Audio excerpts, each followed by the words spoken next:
अहोंनी आणली ताजी ताजी काटाळ अशी फ्रेश वांगी.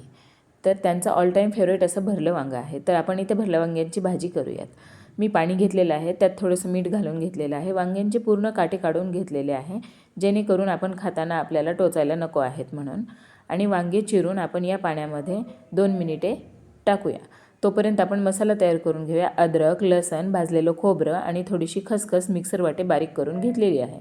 त्यात शेंगदाण्याची थोडीशी पूड, घरी वाटलेला मसाला, मीठ आणि थोडंसं लाल तिखट, हळद आणि वरतून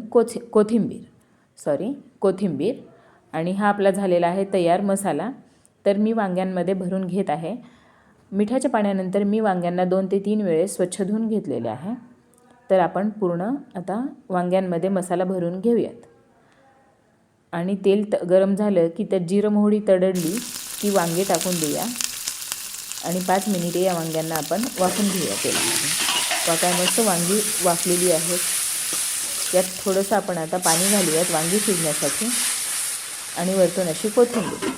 तर 2 मिनिटांमध्ये आपली वांगी मस्त शिजलेली आहेत आणि भरलं वांगं आपलं तयार आहे. अरे वा.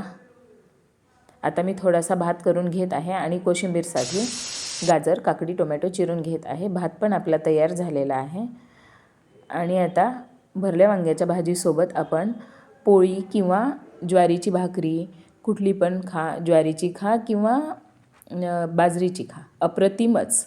तर आता मी इथे ताट वाढून घेत आहे. भरलं वांगं, तिखट वरण, कोशिंबीर, भात आणि पोळी आणि शिरा.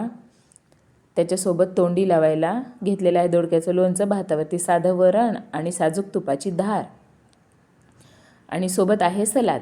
ही आपली महाराष्ट्रीयन थाळी तयार आहे.